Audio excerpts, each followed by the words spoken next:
सुरुवात झाली की त्याला मध्य आहे, त्याला अंत आहे. Beginning, middle and end. या तीन, उत्पत्ती, स्थिती आणि लय, या तीन अवस्था आहेत. आणि या प्रत्येकाला आहेत. पण उत्पत्तीच झाली नाही तर जो अज्य आहे, ज्याचा जन्मच नाही शक्य, लक्षात ठेवा, त्याचा वाढदिवस कसा साजरा करता? जन्मलेलाच नाही आहे तो. मग अजय काय आहे? ओम हा अजय आहे. कारण हे सगळं जे ज निर्माण झालं, जन्मलं, त्याच्यापूर्वी तो होता. आता ज सगळं जन्मलेलं निर्माण झालेलं आहे, त्यात तो आहे. आणि ज्यावेळेला ज सगळं निर्माण झालेलं संपणार आहे, तरी तो असणार आहे पुढे निर्मिती करण्यासाठी. त्याला आपण नाव दिलं आहे परब्रह्म, परम ईश्वर, परम आत्मा, पराशक्ती. ही जी नावं आहेत ना, त्याला हात पाय काही नाही आहे. एक प्रसंग सांगतो. ज्या वेळेला पार्वतीला निरनिराळ्या लोकांनी निरनिराळे सांगितलं की तो स्मशानात राहणारा, ज्याच्याकडे घालायला नीट कपडे नाही, ज्याच्या डोक्यावर मुकुट नाही आहे, कुठली अलंकार नाही आहे, ते रुद्राक्ष, प्रेताची राख, हे काय अलंकार आहेत का? मी त्याच्याशीच लग्न करणार.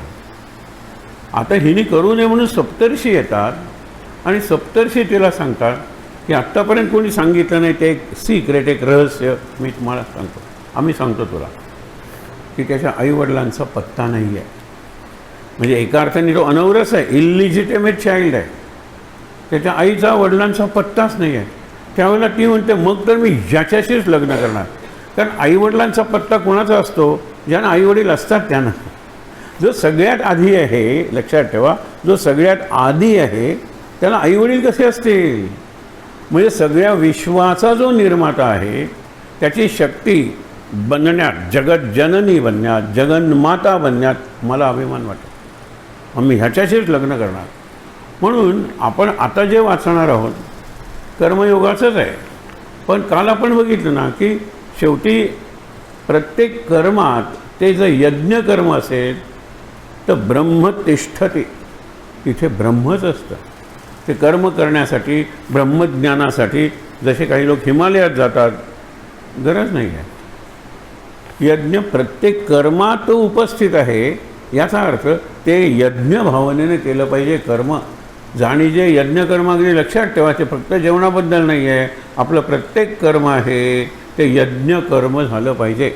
आणि काल आपण याच्यावर खूप विचार केला. आता पुढे जाणार आहोत. काल विचार काय केला की माझं नाही आहे, हे दुसऱ्याच आहे. आणि त्याच्यात आणखीन एक विचार केला की माझा श्वाससुद्धा माझा नाही आहे, माझा श्वाससुद्धा इतरांसाठी आहे.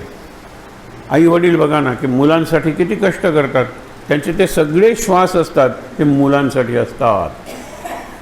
मुलांनी सांगितलं पाहिजे की आमचे जे श्वास आहेत ते आईवडिलांची इच्छा, आत्ता काय मी अभ्यास करावा, आत्ता काय मी त्यांचं ऐकावं, आत्ता काय मी शिस्तीत राहावं, आणि पुढे काय मी त्यांची सेवा करावी, यासाठी माझे श्वास हे देवा वापरले जाऊ देत. ही प्रार्थना आहे. म्हणून अर्पण तिथूनच सुरुवात करायची. श्वासाचा यज्ञ झाला पाहिजे. आणि जर माझ्या श्वासाचाच यज्ञ झाला तर श्वासावर आधारलेली सगळी कर्म यज्ञकर्म होते. नाहीतर उदरभरण नोहे जाणीजे यज्ञकर्म असं नाही आहे. प्रत्येक कर्म जाणीजे यज्ञकर्म. आता जरा निराळा विषय सुरू करतो. असं जर आहे तर ही जी मोठी मंडळी आहेत, ज्येष्ठ शब्द वापरलेला आहे, त्यांनी श्रेष्ठ शब्द वापरलेला आहे. ज्येष्ठ म्हणजे वयाने मोठे आणि श्रेष्ठ म्हणजे गुणाने मोठे. आपण वयाने मोठे असंच धरूया, कारण गुणाने मोठे आहेत. कोण किती हे कोणी ठरवायचं? ज्येष्ठ कोण हे कोण ठरवणार सांगा बरं? श्रेष्ठ कोण? कॅलेंडर ठरवतं. तू किती ज्येष्ठ आहेस हे मी ठरवणार. म्हणजे मी सुपर ज्येष्ठ नको का ठरवायला? म्हणून ज्येष्ठात सावकाश हवं, काय हरकत नाही.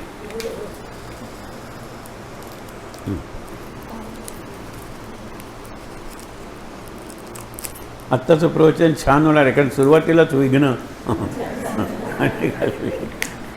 तर येत आपण बघूया ना, चांगले श्लोक आहेत हे तिसऱ्या अध्यायातले. काल जिथे थांबलो होतो तिथे सुरू करणार होतो आपण. काल जनकाचं उदाहरण घेतलं होतं आपण की जनक हा राजा होता. मग त्याचा स्वतःचा प्रपंच होता. सीता होती, उर्मिला होती, भावाच्या मुली, त्याच्याच मुली तो समजत होता. आणि तो राज्याचा राजा होता, म्हणजे राज्यातली सगळी कुटुंब ही त्याची कुटुंब होती. एवढा जनक प्रापंचिक होता. त्याला प्रपंच सोडून, राज्य सोडून तपश्चर्या करायला दूर जावं लागलं नाही. तो तिथेच मुक्त झाला. आणि जनकादया म्हणजे जनकादी म्हणलेलं आहे, इत्यादी. मागे आपण बघितलं होतं, जसा प्रश्न तसं उत्तर. दोघं मित्र असतात, त्यांचं सगळ्या बाबतीत एकमत असतं. एक जण म्हणत होता की जर तुला मोक्ष मिळवायचा तर संसार सोडलाच पाहिजे. दुसरा म्हणत होता संसार सोडायची आवश्यकता नाही, मोक्ष मिळवायचा असेल तर. या बाबतीत त्यांचं भांडण व्हायचं अगदी. एकदा एक ज्ञानी साधू मंदिरात आलेला असतो गावातल्या. पण लोक सुचवतात तुम्ही त्याच्याकडे जा आणि तुम्हाला काय म्हणायचे ते सांगा, तो न्याय देईल, तो मान्य करूया. दोघंजणं जायला लागतात. एकाला वाटेत निरोप येतो काहीतरी अर्जंट महत्त्वाचा. तो म्हणतो की तू जा आज, उद्या मी जाईन. काय म्हणतो ते बघ, तुझ्या मताला तो किती मान्यता देतो. तो म्हणतो की संसार सोडल्याशिवाय मोक्ष मिळेल का? तो म्हणाला का नाही? एकनाथ वगैरेने संसार केलाच की, तुकारामांनी केवढा संसार केला, आपल्या महाराजांनी केवढा संसार केला, ते काही मुक्त झाले नाहीत. संसार सोडल्याशिवाय मुक्त होत आहेत. तो म्हणाला नक्की? म्हणाला अगदी खरं सांगू का, संसार सोडायची गरज नाही. त्याचा रोख बघितला त्याने. नक्की नाही, तुला संसार सोडलाच पाहिजे जर मोक्ष हवा असेल तर. दुसऱ्या दिवशी त्याचा मित्र गेला. मोक्ष मिळवण्यासाठी संसार सोडला पाहिजे का? तो म्हणाला गरज नाही. परत विचार प्रश्न, मोक्ष मिळवण्यासाठी संसार सोडला पाहिजे का? त्याच्या मनाचा अंदाज घेतला, गरज नाही तुला संसार सोडण्याची. हा म्हणला मला सांगितलं संसार सोडायची गरज आहे आणि तुला सांगितलं संसार सोडण्याची गरज नाही. हे कसं आहे? म्हणजे आपला वाद पुन्हा कायमच राहिला. दोघंजण एकदम गेले तिसऱ्या दिवशी. तो म्हणतो जसा प्रश्न तसा उत्तर. याच्या प्रश्नात संसार आधी होता, मोक्ष नंतर होता. संसार सोडल्याशिवाय मोक्ष मिळेल का? याला संसार सोडलाच पाहिजे, कारण संसार सेकंडरी आहे. संसार करत करत जाता जाता मोक्षाचं गाठोडं कुठे मिळालं तर हवं आहे त्याला. दुसऱ्याच्या प्रश्नात मोक्ष आधी होता. मोक्ष मिळवण्यासाठी संसार सोडायला पाहिजे का? म्हणजे याची संसार सोडायची तयारी आहे, कारण याला मोक्ष महत्त्वाचा वाटतो, त्याला संसार सोडण्याची गरज नाही. जसा प्रश्न तसं उत्तर. इथे आता काय सांगतात बघा, यत् यत् आचरति श्रेष्ठः तत् एव तदेव इतरो जनः स यत् प्रमाणं कुरुते लोकस्त्वदनुवर्तते. ज्येष्ठ जी मंडळी आहेत, गुणांनी ज्येष्ठ, त्यांच्यावर तर ते करतात. मी तर गुणांनी म्हणतच नाही, कोण ठरवणार गुणांनी? ठीक आहे, वयाने सुद्धा जे श्रेष्ठ आहेत, all elders in the family and society. आई वडील तर एल्डर्स आहेतच ना मुलांच्या दृष्टीने. शिक्षण क्षेत्रात एक वाक्य आहे, विद्यार्थ्यांसाठी वाक्य आहे, शिक्षक सांगतो ते शांतपणे ऐकून घ्या. कारण तुम्ही त्याच्यापेक्षा जास्त ज्ञानी असाल, तुम्हाला जास्त माहिती असेल त्या विषयाची, तरी त्यांनी तुमच्यापेक्षा जीवनाचे जास्त अनुभव घेतलेले आहेत हे तरी मान्य करा. कितीही विद्यार्थी नापास होतोच मोठा झाला तरी त्याचा शिक्षक वयाने आणि अनुभवाने मोठाच असणार आहे. त्या अनुभवाला तुम्ही नमस्कार करा. शिक्षकाला नमस्कार करताना ह्याला काय येते, याच्यापेक्षा आम्हाला जास्त येतं, असे शिक्षक आहेत, नाही असं नाही. पण त्यांनी जीवन जास्त पाहिलेलं आहे, जीवनाचा अनुभव घेतलेला आहे, आणि त्या अनुभवातून तो तुम्हाला जर काही सांगत असेल त्या अनुभवाला नमस्कार करा. आपण म्हणतो ना की कोणी अनुभवसिद्ध असतात, कोणी तपोसिद्ध असतात, कोणी मंत्रसिद्ध असतात, बरोबर. अनुभवाला सुद्धा किंमत आहे की, ते इथे सांगितलेलं आहे. येथे गुरुजन जे जे आचरते, गुरुजन म्हणजे गुरूंवर तर जास्तच जबाबदारी आहे ना. गुरुजन जे जे आचरती तयानावर येथे धर्म आहे. गुरुचं आचरण म्हणजे धर्म आहे. सामान्य सकळ नेण तेजे लोक अनुष्ठिती देख मग तेची. अनुष्ठान तेच करतात जे गुरु करतो त्याचं. म्हणून आपण म्हणलो होतो ना, समर्थ रामदास आणि आपले महाराज यांना नाम घेण्यासाठी माळेची गरज नव्हती. पण अनेकांनी त्यांना विचारलं, तुम्हीच जर माळ हातात घेत नाही तर आम्ही कशाला घेऊ? ते म्हणाले बरोबर आहे, आत माझं नाम चालू असतं, अखंड नाम चालू असतं, पण तुम्हाला ते दिसत नाही. तुम्हाला दिसलं पाहिजे म्हणून आजपासून मी हातात माळ घेईन. म्हणून महाराजांच्या हातात कायम माळ, रामदासांच्या हातात कायम माळ. कारण का की ते करतात ते इतर जण पाहतात. विशेषतः ते जर वडील मंडळी असतील, अनुभवी मंडळी असतील, ज्ञानी मंडळी असतील तर त्यांचं अनुसरण लोक करतात. एक आहे अनुकरण आणि एक आहे अनुसरण. सरण म्हणजे जीवनसरणी म्हणतो ना आपण, मागे जाणं. त्याला इंग्लिशमध्ये 2 क्रियापद आहे. अनुकरण म्हणजे इमिटेट, माकडं करतात इमिटेट. पण अनुसरण इज आपण म्हणतो ना पूर्णपणे शरण जायचं आणि त्यांना एम्युलेट करायचं. EMULATE emulate. एम्युलेट म्हणजे अनुसरण करा, त्यांच्याप्रमाणे वागा. ते करतात त्याप्रमाणे करू नका. माकडाची गोष्ट सांगतात ना, माकडं खूप त्रास द्यायला लागली आणि त्याची खिडकी उघडायला लागली. हा ब्रह्मचारी कामाला जायचा. सगळी सांड लवण आल्यानंतर तर काय कर, तो म्हणाला एक असं काम कर, फार जोरात करू नकोस, पण तू दाढी करतो त्यावेळेला ते माकड बघतात की नाही, दाढी करताना तुझा जो रेझर असतो ना तो सहज तू रेझर इथे लाव. दुसऱ्या दिवसापासून माकड येणार नाही. माकड आले, त्यांनी दाढी वगैरे केली, इथे लावल्यानंतर इथे चर्र झालं. तिथे जो रेझर टाकून गेली ते माकडं परत त्या माणसाकडे आली नाही. हे अनुकरण आहे. याला एपिंग असा एक शब्द आहे. एप म्हणजे शेपूट नसलेलं माकड. आपण शेपूट नसलेली माकडं आहोत का हो? पश्चिमेचं आपण केवढं अनुकरण करतो. आपल्याला अजून अमेरिका वगैरे ते सगळं खोखले झालेले देश आहेत ते. त्यांना आता कळलेलं की भारत किती सॉलिड आहे. इतक्या निरनिराळ्या सत्ता आल्या, इतके निरनिराळ्या प्रकारचे आर्थिक संकट आले तरी आपण सॉलिड आहोत. आणि हे मान्य करणारे अनेक कार्यक्रम सध्या आपल्या देशात घडत आहेत. असू दे, सगळा विषय वाढेल म्हणून सांगत नाही, पण एक लक्षात ठेवा, मी जर वयानं मोठा आहे आणि माझं अनुसरण माझ्या घरातल्या, माझ्या संस्थेतल्या आणि समाजातल्या ज्युनियर्सनी करावं असं वाटत असेल तर माझं वर्तन कसं असलं पाहिजे, आदर्श असलं पाहिजे, हे त्यांनी सांगितलेलं आहे. स्वतःचं उदाहरण दिलेलं आहे कृष्णाने.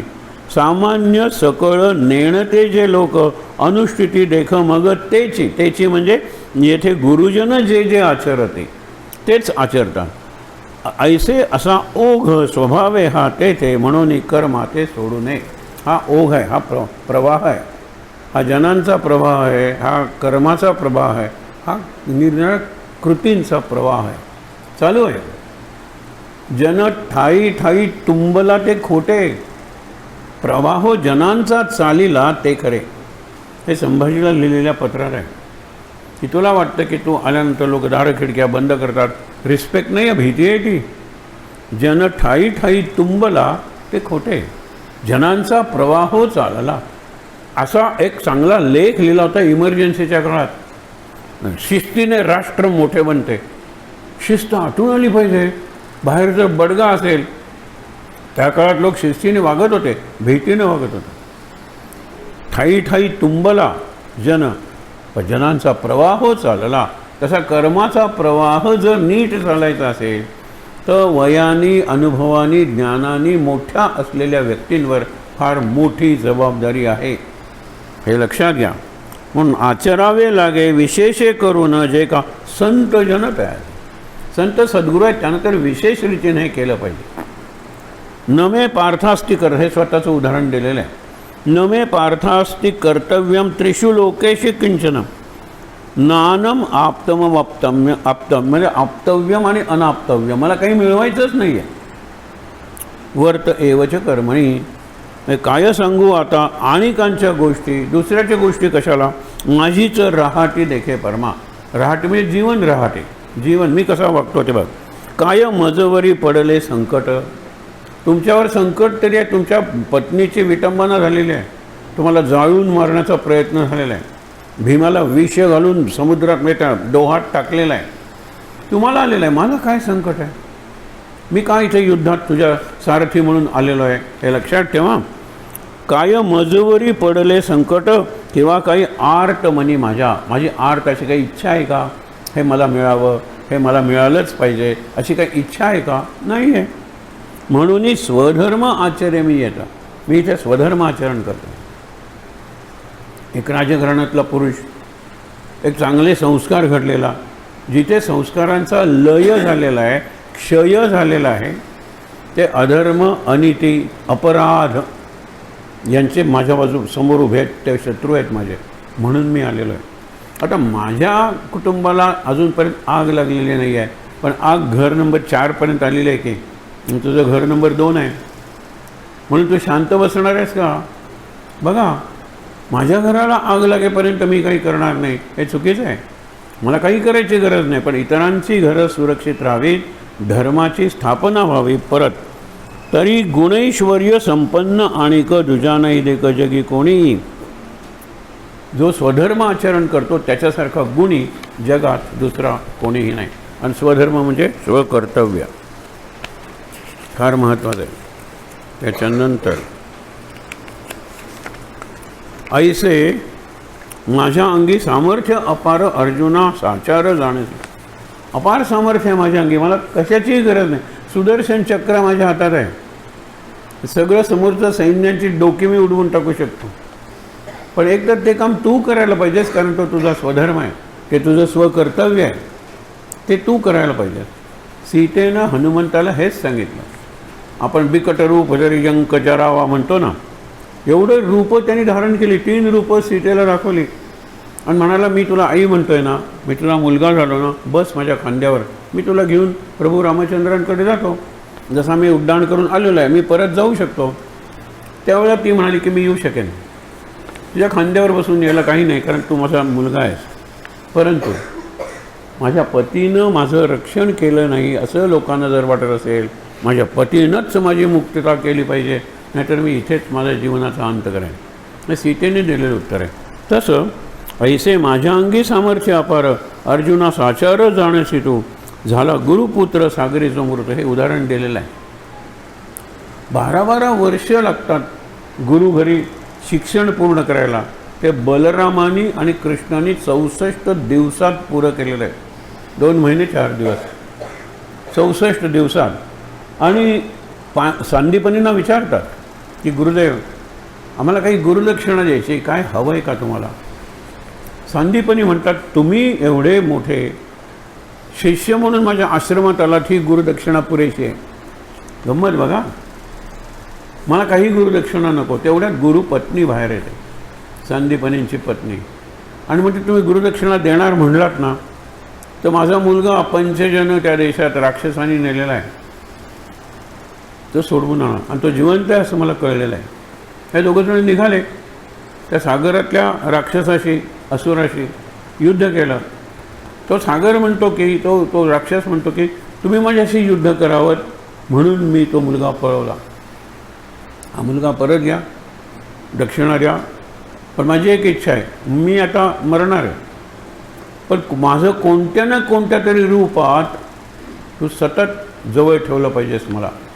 काही हरकत नाही, पंचजन प्रदेशाचा तू प्रमुख म्हणून पांचजन्य शंख असं रूपांतर करतो, आणि पांचजन्य मी कायम बरोबर ठेव.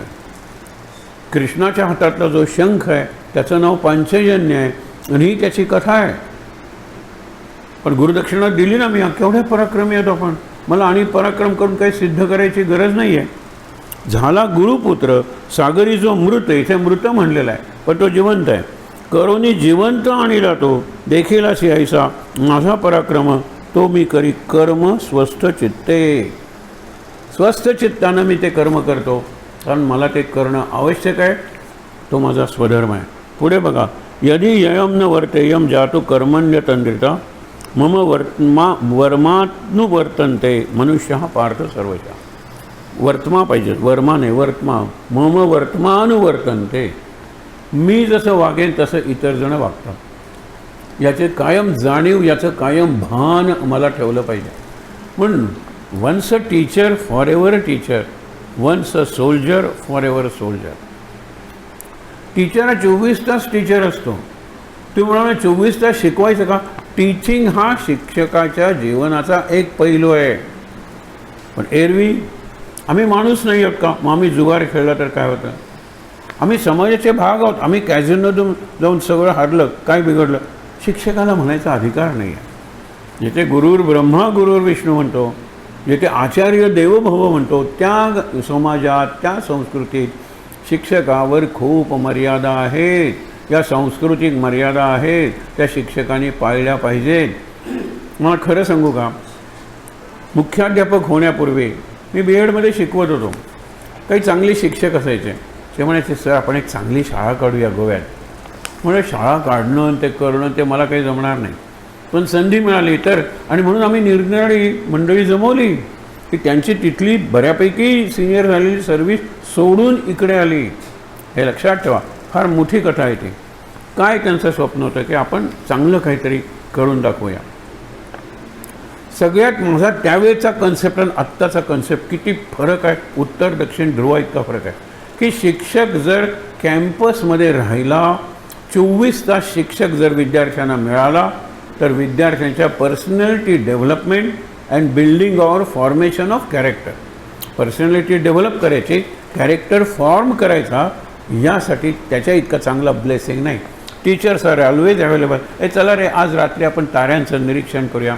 ए चला रे आज पहाटे आपण पहाट कशी होते, सूर्याचे किरण कसे येतात, पक्षी कसे उडतात ते पाहूया. हे त्या कॅम्पसवर म्हणजे पूर्वीची आश्रमशाळा होती ना, तशी संधी मिळाली तर खूप चांगलं होईल. पण नंतर मी शिक्षकांचे जे अनुभव घेतले त्यावेळेला मला वाटलं स्कूल जर इक्वेटरवर असेल तर शिक्षकांनी नॉर्थ पोलला किंवा साऊथ पोलला राहावं. इतके शिक्षक दुर्गुणी हो. संध्याकाळ झाल्यानंतर त्यांची व्यसनं, त्यांचे साईड बिझनेस. एकच फक्त प्रसंग सांगतो आणि जातो पुढे. की एका शिक्षकाला म्हणायचं माझा क्लास तू घेतोय. म्हटलं नाही रे, हे माझा पिरियड टाईम टेबल बघ. माझं टाईम टेबल दाखवतो ना. त्याचा पिरियड बरोबर होता, फक्त दिवस चुकलेला होता. म्हणजे बुधवार होता, तो त्याला गुरुवार समजत होता. म्हटलं काढ तुझं टाईम टेबल. काढला. LICच्या इन्शुरन्स पॉलिसीज, तो LIC एजंट होता. नंतर काढला ट्रान्सपोर्टच्या ट्रकची बिलं, त्याचा ट्रान्सपोर्टचा व्यवसाय होता, लक्षात ठेवा. त्याच्यानंतर सगळी बिलं निघाली, टाईम टेबल निघालं नाही. म्हणलं आपण असं करूया, शंकर दुकान होतं त्या शंकरचं, बटाटे वडे वगैरे घ्यायचं. शंकर आज वार कुठला रे? म्हणलं गुरुवार. बुधवारचं टाईम टेबल कुठलं किंवा असं. हो म्हणला. म्हटलं तुला टाईम टेबल का सापडला नाही रे? अरे इतक्या भानगडी आहेत माझ्या, त्याला तो भानगडी म्हणत होता. आणि त्याच्या पुढे जाऊन शिक्षक फार बुद्धिमान हो. 40,000 जर मला पगार आहे तर ह्याच्यापेक्षा जास्त भानगडी करण्यासाठी ज्याला गरज आहे त्याला 20,000 पगार देऊन मी माझ्या जागी नेमला. हे गोव्यात पहिल्यांदा घडलं. नंतर अनेक ठिकाणी घडलं असेल. मी 20,000 रुपये सही मी करणार, हे लक्षात ठेवा. पगार मी घेणार, तुला 20,000 देतो ना दर महिन्याला. म्हणजे आता मला पूर्ण वेळ मिळाला माझे बाकीचे जे साईड बिझनेसेस आहेत, ज्याला भानगडी म्हणतो हा स्वतःच, करण्यासाठी. हा कुठला शिक्षक आहे सांगा बरं? आणि विद्यार्थ्यांनी कुठलं मॉडेल समोर ठेवायचं हे लक्षात घ्या. की म्हणून सांगितलं जैसा फलाशेत गुंतून या नर कर्मी निरंतर वर्तत असे. फलाशेत गुंतून फळ मिळवायचं आहे, मग काम केलं पाहिजे, इन्स्टॉलमेंट भरायचे आहेत, EMI, मग ओव्हरटाईम केला पाहिजे, मग इकडे आणखीन काहीतरी दुसरा बिझनेस सुरू केला पाहिजे. कशाला? फलाशेत गुंतून फळ मिळेल तरच मी ते काम करेन. आणि मग गुंतवणी नर काही कर्मी निरंतर वर्तत असे, सतत कामच करत राहतो. तैसा देखे मी ही वर्ते स्वधर्मात परी अंतरात अनासक्त. लक्ष्मण रामाला विचारतो तू एवढा शांत कसा असतोस रे? त्यांनी काय सांगितलं? अंतस्त्यागी बहिर्भोगी. बाहेरून मी इंद्रियांचे भोग घेतो पण आतून मी त्यांचा त्याग केलेला असतो. म्हणजे मला भूक लागलेली आहे आणि अगदी आवडता पदार्थ मिळाला, इतक्यात कोणी आला ना मी त्याला देऊन टाकेन. राज्य नाही का दिलं रामानी, मग आणखीन काय द्यायला पाहिजे? मग आतून मी त्यागी आहे, बाहेरून मी भोगी आहे. एवढं तरी जमलं पाहिजे. आतून अनासक्त राहूया आणि बाहेरून आसक्त मात्र व्हायचं नाही. बाहेरून आपल्या स्वधर्मानुसार कर्तव्य करत राहूया. न व्हावे तयानी येथे कर्मभ्रष्ट आचरावे नीट. तेव्हा की करावया कर्म एकच ही कारण आमुच्या अधीनच तेच आहे, तेच फक्त आपल्या अधीन आहे. अगदी काल मी एक बघितली एक छोटीशी फिल्म, त्याचं नाव होतं घोस्टेड. हा शब्द मला नवीन होता. घोस्टेड म्हणजे काय exactly? He ditched me, he cheated on me, boyfriend girlfriend रिलेशनशिपवरची आहे. आई अत्यंत अंडरस्टँडिंग आहे आणि तिने नेहमीचे चांगलेच नट आहेत ते. तिने त्या मुलीला विचारलं तो कसा वागेल ह्याच्यावर तुझा काही कंट्रोल आहे का? नाही ना, नाहीतर असं त्यांनी मला केलंच नसतं घोस्ट. तू कशी वागणार ह्यावर तुझा कंट्रोल आहे का? आहे की म्हणाले forget him, you ghost him. Ghost म्हणजे काय, सगळं फसवणूक, सगळ्या ॲट एव्हरी लेवल. दोघांनी एकमेकाला बघितलेलंही नाही आहे. ओन्ली चॅटिंगमधून निर्माण झालेली रिलेशनशिप आहे. बघितलंच नाहीस तू त्याला, बघितलेस ते कुठे त्याच्या त्या निर्णय स्टेटसेसमध्ये बघितलेलं आहे. You have never touched him, let him go. तरी तिला पटत नव्हतं.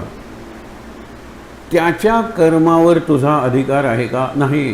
तुझ्या कर्मावर तुझा अधिकार आहे, मग ते कर.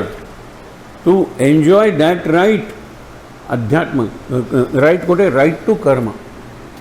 तेवढंच आपल्याला कर्मणी एव अधिकार असते. गेल्या अध्यायात आपण बघितलेलं आहे.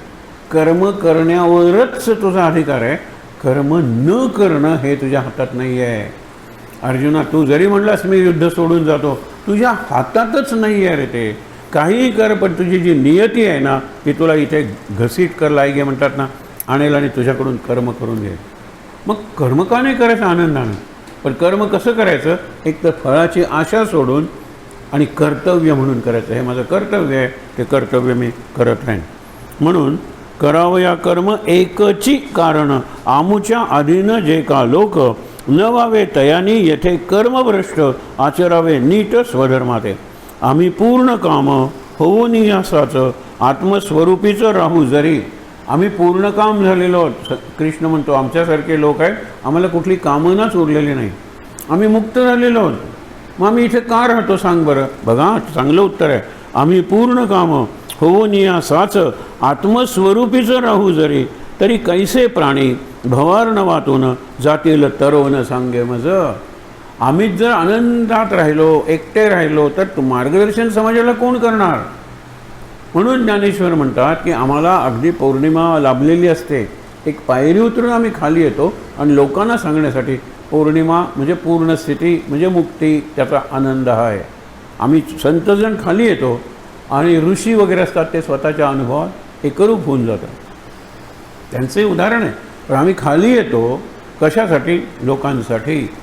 म्हणून तरी कैसे प्राणी भवार्णवातून, भवार्ण म्हणजे भवसागर, अर्णव म्हणजे सागर, भवार्णवातून जातील तरुण सांगे मज. म्हणून या लोके सामर्थ्य संपन्न ज्ञाने परिपूर्ण होय जो का. हे कृष्णाचं वर्णन आहे स्वतःचं. पूर्णपणे सामर्थ्य संपन्न आहे, ज्ञानाने परिपूर्ण आहे. तैणे धनंजय विशेष करून स्वकर्म सांडो न वर्तो नये. त्यांनी विशेष करून कर्म केलं पाहिजे. खरंच त्यांच्यावरती नैतिक जबाबदारी आहे. विनोबा वगैरे त्यांनी भूदान यज्ञ वगैरे सारखं खूप केलं आणि नंतर म्हणजे समाजासाठी मी केलं. आता माझी प्रकृती मला साथ देत नाही, त्यांना दिसणं वगैरे येते.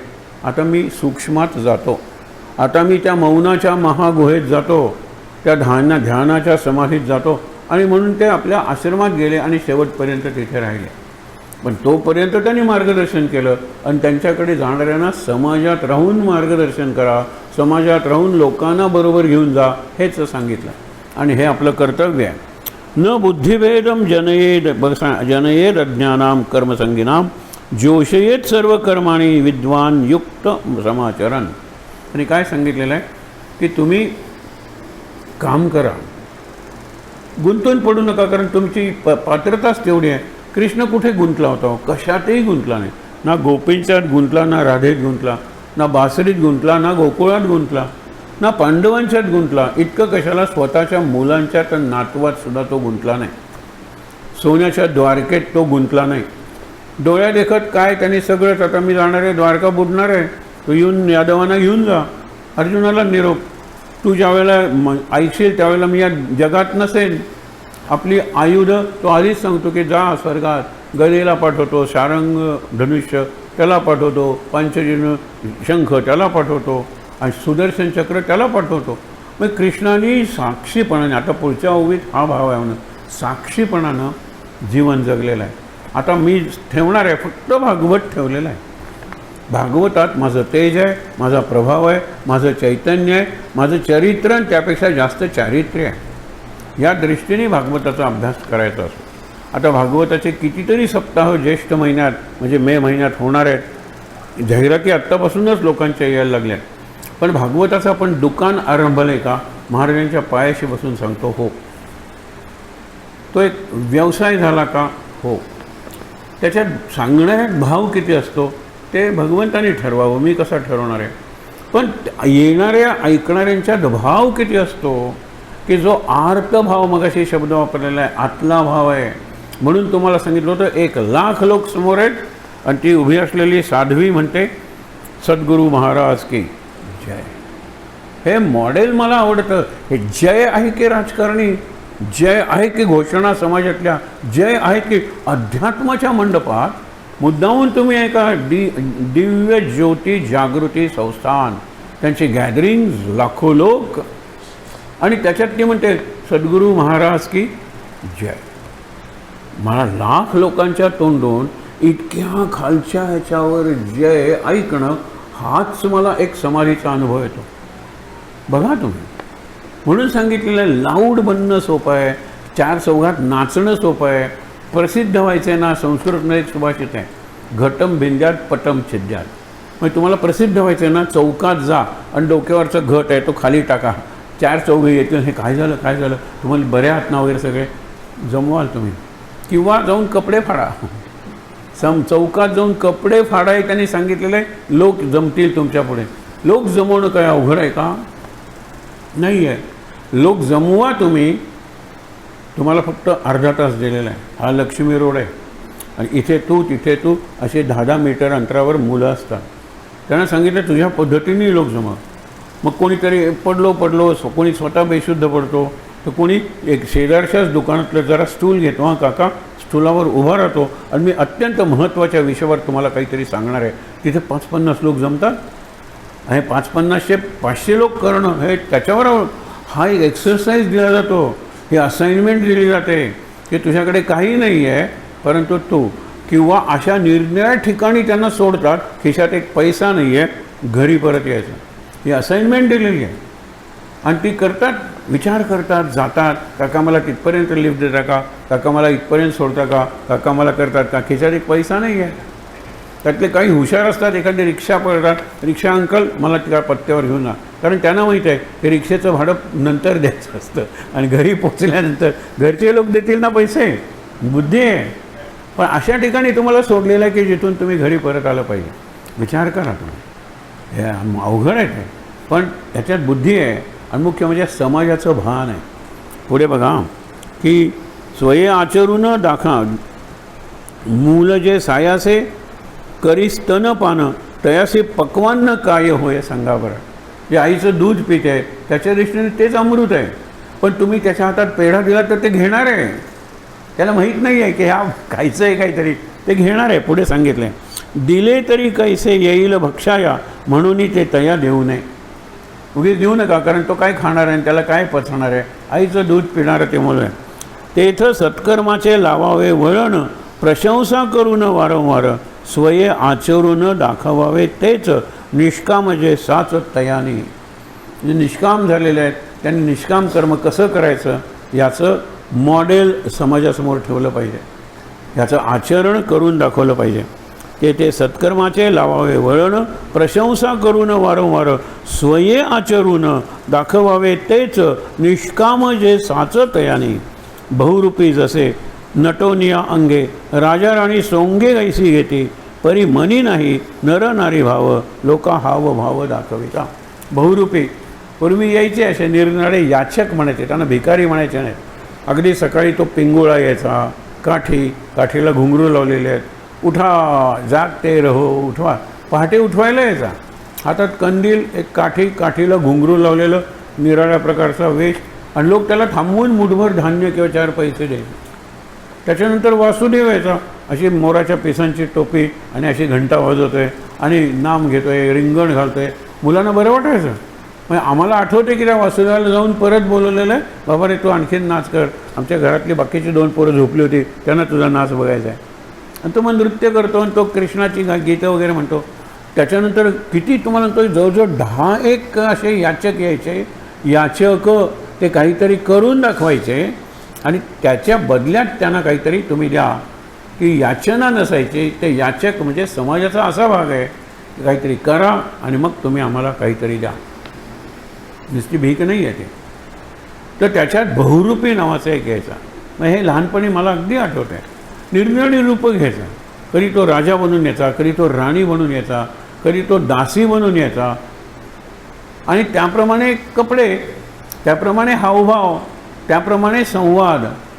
पण त्याला आत माहीत असायचं की मी राजाही नाही आहे, मी राणीही नाही आहे, मी गुलामही नाही आहे, मी एक साधा माणूस आहे, माझं हे नाव आहे आणि हे रूप मी काहीतरी मिळवण्यासाठी घेतलं आहे आणि नंतर मला माझ्या घरी जायचं आहे आणि माझं नेहमीचं जीवन जगायचं आहे. बघा तसं त्यांनी सांगितलेलं आहे, बहुरूपी जैसे नटोनिया अंगे राजा राणी सोंगे ऐसे घेती, परी मनी नाही नर नारी भाव लोका हावं हावं राखविता, तत्ववित्त महाभावे गुण कर्म विभागयो गुणा गुणेषु वर्तंत इति मत्वान सज्जते. हे एक जरा निराळा सिद्धांत आहे, गुणा गुणेषु वर्तंत. काल तो माझ्याशी तसा वागला, आज अगदी निराळाच वागला. तो बघा तो नेहमी तसा वागतो. हे आपण जे म्हणतो ना ते व्यक्तीला तुम्ही मध्ये आणू नका. व्यक्तीला मध्ये आणलं की राग, लोभ, द्वेष अशा भावना निर्माण होणार आहेत. काही पॉझिटिव्ह प्रेमाच्या तर काही द्वेषाच्या निगेटिव्ह, काही शांत राहण्याचा, काही राग येण्याच्या होणारच आहेत. पण गुणागुणेषु वर्तंत असं का नाही म्हणत. आत्ता त्याचा सात्विक भाव जागा आहे आणि तो सात्विक भाव दुसऱ्या व्यक्तीशी वागतोय, तोही सात्विक आहे. गुणागुणेषु त्याचं वर्तन सात्विक होणार आहे. मग तो अनुभव, ती घटना, तो प्रसंग सात्विक घडणार आहे. कधी तामस असेल हो, तामस म्हणजे रागवलेला, मारहाण करणारा, निंदा करणारा, आज त्याचा मूड तसा आहे, बरोबर. म्हणून गुणागुणेषु वर्तंत. तुम्ही त्या व्यक्तीला दोष देऊ नका. गुण आहे, गुणात वर्तन करतायत. सत्व सत्वात वर्तन करतो, चांगलं वर्तन. सत्व रजात वर्तन करतो, बरं वर्तन. सत्व तमात म्हणजे तमाशी अत्यंत तामसी माणूस आहे आणि तो सात्विक आहे. त्यांनी सांगितलं सर त्याच्यावर काही नाही, असे बरेच ऐकलेत, चला तुम्ही असं म्हणणार आहे. मग तो त्याला तसा का म्हणला, तमोगुण आहे. त्यांनी त्याला चांगलं का सांगितलं, सत्वगुण आहे. म्हणून तिथे जो प्रसंग घडेल, त्या प्रसंगाचा तुम्हाला जो अनुभव येईल, तिथे व्यक्ती बाजूला टाकून गुण आणि गुण ह्यांचं वर्तन चालू आहे. गुणागुणेषु वर्तंत. पुढे त्यांनी उदाहरणं काय दिली ते बघा. तत्वज्ञांच्या ठाई नाही देहभाव निपजती सर्व कर्मे जेते, देहाभिमानाते सांडूनी ते संत गुण कर्मातीत होऊन या. गुण आणि कर्म याच्या पलीकडे जायला शिकलं पाहिजे. गुण म्हणजे सत्वरजतम, त्याच्या पलीकडे जायला शिकलं पाहिजे. आणि कर्म म्हणजे निरनिराळ्या प्रकारची कर्म आहे. निषिद्ध कर्म आहे, चांगलं सत्कर्म आहे, दुष्कर्म आहे. त्या सगळ्याच्या पलीकडे जाणं शक्य आहे का? मनाच्या पातळीवर शक्य आहे. देहाच्या पातळीवर काही कर्म करायलाच पाहिजे. जेवणं हे सुद्धा कर्म आहे, निजणं हे सुद्धा कर्म आहे, न बोलणं हे सुद्धा कर्म आहे आणि बोलणं हे कर्म आहेच आहे. म्हणून तुम्ही कसं ठरवणार आहात? देहाभिमानाते सांडून ते संत गुणकर्मातीत होऊन या, भूत व्यवहारापासून अलिप्त सूर्य आकाशात राहे जैसा. आकाशातल्या सूर्याच्या किरणांचा स्पर्श होतो, उष्णतेचा स्पर्श होतो. सूर्याचा स्पर्श कोणाला होतो सांगा बरं? नाही ना. आणि सूर्याला स्पर्श करायला गेला तर जळून खाक होऊन जाईल. पण सूर्य आहे. त्या ज्ञानेश्वरीत इतरही अनुभव आहे की चंद्र पौर्णिमेचा जर असेल तर समुद्राचं पाणी उफाळून किंवा कुठलं सागराचं काय साध्या सरोवराचं पाणीसुद्धा उफाळून वरती येतं. मग त्यांची भेट होते. प्रत्यक्ष चंद्र आहे तिथेच असतो, पाणी आहे तिथेच असतं. पण पौर्णिमेच्या चंद्राचं आकर्षणच असं असतं की ते एकमेकाला आलिंगन देतात, त्याला स्पर्श करायची गरज नाही. सगळ्यात चांगलं उदाहरण तुम्हाला मी सांगतो. आपल्याला इंद्रधनुष्य आकाशात दिसतं, पण आकाशाला इंद्रधनुष्याचा स्पर्श होत नाही. पाऊस आकाशातून पडतो, आकाश ओलं होत नाही. सूर्याची उष्णता आकाशातून येते, आकाश गरम होत नाही. वातावरण गरम होतं. वातावरणातले निरनिराळे वायू, निरनिराळे पदार्थ ते गरम होतात. सगळीकडे जर असे धातूचे दगड असतील ना, तिथे प्रचंड गरमी होते. पूर्वी खाणी होत्या वांतेच्या आसपास. वांते दुपारी प्रचंड गरम होतं, कारण खाणींचे जे काढलेले मीन म्हणतो ना आपण, जे ढीग आहेत ना, ते ढीग वांतेच्या आसपास किती आहेत. मग तिथून जे हीट रिफ्लेक्ट होते ती येतेच. आपल्याला वाटतं इतकं शांत, काय गरम, असह्य होते गरमी. कारण का? की ते रिफ्लेक्ट होते. सूर्याचा प्रत्यक्ष स्पर्श कुणालाही होत नाही. इथे काय सांगितले की तत्वज्ञांच्या ठाई नाही देहभाव निपजती सर्व कर्मे जेते, देहाभिमानाते सांडूनी ते संत गुण कर्मातीत होऊनिया भूत व्यवहारापासून, भूत म्हणजे निरनिराळ्या वस्तूंशी जे व्यवहार होतात, अलिप्त सूर्य आकाशात राहे जैसा तैसे साक्षीत्वाने वावरती देही म्हणून या नाही कर्मबंध. तसे साक्षीत्वानं संत राहतात. साक्षीत्वानं म्हणजे आपण जसं इकडे बसलेला जळार आपण बघतो, तो भिंतीवर बसला आहे, मी साक्षीत्वानं बघतोय. माझ्या हातावर बसलेला आहे, मी साक्षीत्वानं बघतोय. तो चावल्यानंतर माझं ते साक्षीत्व राहणार आहे का? नाही, मी मारणार आहे, कारण त्याची माझ्याशी डायरेक्ट रिॲक्शन झालेली आहे. साक्षीत्व म्हणजे दुरून पाहणं. महाराजांनी सुंदर उदाहरण दिलेलं आहे की नदी वाहती आहे, नदीत कोणते काही माणसं पोहत आहेत, काही स्त्रिया भांडी घासत आहेत, काही स्त्रिया धुणं धुत आहेत, काही वस्तू वाहत येत आहेत, नावेतून काही लोक असे जात आहेत, काही लोक पलीकडे जात आहेत, काही ओरडत आहेत उड्या मारताना वगैरे. हे सगळं तुम्हाला पाय ओले न करता बघायचं असेल तर पुलावर जा, पुलावरून बघा, तुम्हाला सगळी गंमत दिसेल. तुम्हाला पॅनोरॅमिक व्ह्यू म्हणजे एकदम दोन्हीकडचं छान दिसेल. पायाला पाणी लागणार नाही. हा साक्षीभाव आहे. तिथे तो मुलगा उडी मारतो, हे करतो, तुम्ही त्याला चिकटलेला नाही आहात. जवळ असाल तरी काय उडी मारतो, सगळं पाणी माझ्या अंगावर उडलं बघ, काहीतरी रिॲक्शन असेल. पुलावर काही रिॲक्शन नाही. दुसरं उदाहरण दिलेलं आहे इंग्लंडला, विलायत म्हणतात त्यावेळेला, कालच्या प्रवचनातलंच उदाहरण असेल किंवा आजच्या. विलायतेला तुम्ही ज्यावेळेला जाता, सगळा समुद्रच आहे मध्ये, कारण त्यावेळेला विमानं नव्हतीच. त्यावेळेला होतं काय, ते पूर्णपणे बोटी होत्या. त्या बोटीतून तुम्ही इथे बसलात कलकत्त्याला आणि तिकडे पोचलात, तुमच्या पायाला पाण्याचा एक थेंबही लागत नाही. तसं नाम आहे, नाम नौका श्री राम नाम नौका भवसागरी तराया. तुम्ही रामनामाच्या नौकेत जर बसलात तर या भवसागराचं, या प्रपंचाचं पाणी तुम्हाला स्पर्श करणार नाही. स्पर्श करणार नाही म्हणजे असं कसं, माझा मुलगा आहे त्याचं अपयश, हो ना अपयश आहे, ते तुमचं अपयश म्हणू नका. मग तुम्ही यश का नाही आणून दिलं? त्याचं तुमचं अपयश आहे, तर तुम्ही त्याला यश का नाही आणून दिलं? ते तुमचं अपयश नाही आहे. हा माझा मुलगा मी महाराजांना दिलेला आहे, त्याला अपयश आलेलं आहे, महाराज मला नियाला बुद्धी देतील, पुढच्या वेळेला हा यशस्वी होईल. अशीच प्रार्थना पाहिजे. माझा मुलगा म्हणजे मी चिकटून राहिलो किंवा राहिले तर मी दुःखीच होणार आहे. कधी खूप सुखी तर कधी खूप दुःखी होणारच आहे. अगदी लक्षात घ्या. गोल्ड मेडल मिळवून घरी गेली मंडळी आणि नंतर त्यांच्या ज्या टेस्ट सॅम्पल्स घेतले होते त्यात लक्षात आलं की देवर डोप. मग त्यांनी ड्रग्ज घेतलेले होते, त्यांना परत बोलवलं आणि सुवर्ण पदकं काढली गेली. मध्ये कुटुंबाचं काय झालं असेल? त्या बायकोनी सांगितलं मला आत्महत्या करायची पाळी आली, कारण ते सुवर्ण मेडल, गोल्ड मेडल ऑलिम्पिक्समधला, मी गोष्ट सांगत नाही आहे, असं घडलेलं आहे. अनेक जणांना दाखवलं, फोटो घेतले, सेल्फी घेतल्या, सगळं केलं.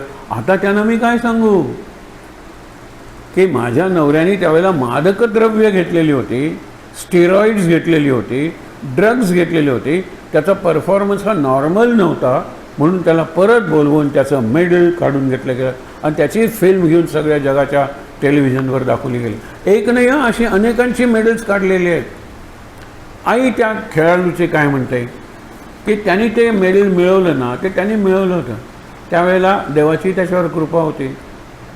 देवाची जर कृपा असेल तर पुढे मेडल मिळवेल, आहे ते मेडल सगळ्यांना दाखवेल, समाधानी मिळेल, त्यातून प्रेरणा मिळून पुन्हा आणखीन मेडल. इतकी ती डिटॅच्ड होती की मेडल मिळालं तर तिला फार आनंद नव्हता, म्हणजे फार सुख नव्हतं, आणि मेडल काढून घेतल्याचं तिला फार दुःख नव्हतं. हे असंच जमलं पाहिजे. माझा मुलगा, माझा संसार, माझा नवरा, मी गुंतलोच.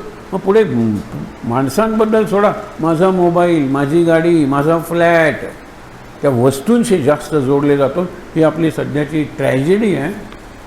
वी सर्व अँड वी यूज, दोन क्रियापद आहेत. We serve things and we use people. आई वडिलांचा सुद्धा उपयोग करतो. मुलीने जर अमेरिकेतल्या पत्र पाठवलं किंवा सांगितलं, आई तू माझ्या स्वप्नात आली होतीस, आई विचारते कितवा महिना. हां, लक्षात आलं ना. आता आई पाहिजे अमेरिकेत, कारण अमेरिकेत दर तासाला इतके डॉलर्स घेतले जातात ज्या अर्थी ती मुलगी म्हणते आई तू माझ्या स्वप्नात आलेली होतीस, आईसुद्धा तिचीच आई असते, ती म्हणते तुला कितवा महिना चालू आहे ते सांग, कारण आता तुला माझीच स्वप्न पडणार आहेत, कारण मी तुला तिकडे आलेली हवी आहे. वी यूज पीपल, लक्षात ठेवा, we use relations and we serve things. बघा गाडी किती वर्षापूर्वी घेतली असेल, मला प्रश्न विचारून बहुतेक शिवाजी महाराजांच्या वेळेला इतकी आहे काय चकाचक आहे काय, आय नो की सगळा रविवार त्याचा गाडी मेंटेन करण्यात जातो. तो स्वतःच्या ह्याचे सगळ्या तारखा विसरेल, पण गाडीची आज सर्व्हिसिंग आहे ते तो विसरणार नाही आहे. We take care of things, लक्षात ठेवा. पण वी यूज पीपल. आपले आईवडील किंवा आपली मुलं अपवाद नाही आहेत, अगदी लक्षात घ्या. ज्यावेळेला हे तर पूर्वीच्या कथेत वगैरे सुचायचं असं, आज मी तुमच्या आवडीचा पदार्थ केला आहे असं त्यांनी दारात तुम्ही ऑफिसमधून येताना सांगितलं, काय पाहिजे तुला. ज्यावेळेला तो म्हणतो की मी तुझ्या मोगऱ्याचा गजरा आणलेला आहे, असं माझ्याकडून कशाची अपेक्षा आहे, त्याशिवाय तुम्ही आणणारच नाही आहे. हे जे आपलं आहे ना, हे वाटतं साक्षीभावाचं वर्तन नाही, परभावाचं वर्तन आहे. आप म्हणजे माझा, दुसऱ्याचं त्याचं काही झालं तरी चालेल म्हणून सांगितलेलं आहे. परत वाचूया, तत्त्वज्ञांच्या ठाई, तत्त्वज्ञ म्हणजे सायंटिस्ट म्हणजे आपले संत वगैरे, नाही देहभाव निपजती सर्व कर्मे जेते. त्यांना देह नाही असं म्हणलेलं नाही, देहभाव नाही आहे, बॉडी कॉन्शियसनेस नाही, नाही देहभाव. पुढे काय म्हणतात, निपजती सर्व कर्मे जेते देहाभिमानाते सांडूनी म्हणजे सोडूनी जे संत गुणकर्मातीत होऊन या. गुणकर्माच्या पलीकडे जातात तेच चांगले हो. भूत व्यवहारापासून म्हणजे सगळ्या गोष्टींशी व्यवहार असतात. अलिप्त सूर्य आकाशात राहे जैसा तैसे साक्षीत्वाने वावरती देही म्हणून या नाही कर्मबंध. त्यांना कर्मबंध लागत नाही. चांगलं केलं तरी पुण्य नाही आणि वाईट केलं तरी पाप नाही. तुम्हाला चांगलं केलं तर पुण्य का नाही, कारण पुण्य भोगण्यासाठी पुढचा जन्म घ्यावा लागतो. पण पुण्याचंही बंधन आहे, पापाचंही बंधन आहे. म्हणून उपकारापुरता तुका म्हणे आता, याचा अर्थच आहे की मला पापही लागणार नाही, मला पुण्यही लागणार नाही, कर्मबंधच मला लागणार नाही आहे. हे केव्हा शक्य आहे? माझी अपेक्षा नाही माझ्या कर्मापासून, माझी अपेक्षा नाही माझ्या मुलांपासून, असं शांतपणे म्हणणारे लोक आहेत का? आहेत. आणि तसे आपल्या आजूबाजूला आहेत का? आहेत. लक्षात ठेवा, आहेत आपल्या आजूबाजूला. मुलांची यश आणि अपयश ते स्वतःशी जोडत नाहीत, कर्तव्य करत राहतात, नाही तर खचून जातील. मुलाच्या आधी त्यांना आत्महत्या करावी लागेल असे गुण मुलांनी उधळलेले असतात. अशा वेळेला डिस्टर्ब कशाला होता? पहिल्यांदा सांगा की तो माझा मुलगा नाही, तो माझ्या देहापासून झालेला आहे, तो माझ्या देहाचा भाग नाही आहे, महाराजांचा मुलगा आहे. हा भाव करा. सगळ्यात सोपं आपल्याला महाराजांनी सांगितलेलं आहे. Whatever you want ask for it through me, whatever you expect through me, सगळं थ्रू मी. महाराज तुमची मुलं आहेत बघून या. खालचे अगदी पिऊन वगैरे नाही जमतो, मी काहीच इंटरफेअर, मी अत्यंत आनंदात असतो. एक मुलगा नापास झाला आहे, तो तिसऱ्यांदा नापास झालेला आहे. मी त्याला सांगितलेलं आहे तू पास व्हायचं असेल तर हो, नाही तर तुला दुसरं काही करायचं असेल तर कर, मी नाही का साधी नोकरी करत. हे अवघड आहे, पण हे इच्छा अवश्य आहे. तुम्ही जितके गुंतलाल प्रपंचात तितका प्रपंच तुम्हाला त्रास देणार आहे. माझं मूल करणारा तितकं तेच मूल तुम्हाला त्रास देणार आहे. That child wants it or not, कळत न कळत ते तुमच्या त्रासाचाच भाग बनणार आहे, हे लक्षात ठेवा. कारण कर्म जे आपण प्रपंचात करतो ते अपूर्ण असतं, कारण प्रपंचच अपूर्ण आहे. महाराजांचं वाक्य आहे, मोडक्या वस्तू दुरुस्त करण्याचा कारखाना आहे. आणि एक मोडकी वस्तू मी दुरुस्त करतो तोपर्यंत दुसरी मोडलेली असते. एक गोष्ट मनासारखी घडते त्यावेळेला दोन मनाविरुद्ध घडलेल्या असतात. कसं तुम्हाला प्रपंचात सुख मिळणार आहे? असे अपूर्णांक आहेत की ते अपूर्ण, कितीही अपूर्णांकांची बेरीज केली तरी त्याच्यात पूर्णांक निर्माण होणार नाही आहे. अशा अपूर्णांकांचा तुमचा संसार आहे. जे अपूर्ण आहेत त्यातून पूर्णत्व कशी अपेक्षा करता? पुढे काय सांगतात बघा, मयी सर्वाणी कर्माणी संन्यस्या अध्यात्मचेतसा निराशी निर्मम भूत्वा युद्धस्व विगत ज्वरा. हे परत त्याला आज्ञा दिलेली आहे की युद्ध करायला उभा राहा. हे मोठं आहे, ते वाचूया आणि थांबूया. बघा, म्हणून उचित कर्मेची आघवी, आघवी म्हणजे अवघी, ज्ञानेश्वर आघवी म्हणतात. आणि तुकाराम यारे यारे अवघे जना, ते अवघे म्हणतात, आपण अवघे म्हणतो. कर्मेची आघवी मज समर्पोनी आचरावी. परिचित्तवृत्ती पार्था निरंतर ठेवावी सुस्थिर आत्मरूपी. आत्मरूपी म्हणजे आत. बाहेर तुम्ही प्रत्येक गोष्टीला जर रिॲक्ट करायला लागाल, तुम्ही स्वतःला धन्यवाद द्यावं. मग ते दोघंजणं बोलत होते, मी काही मला माहीत होतं की एक चुकत होता, दुसरा बरोबर होता.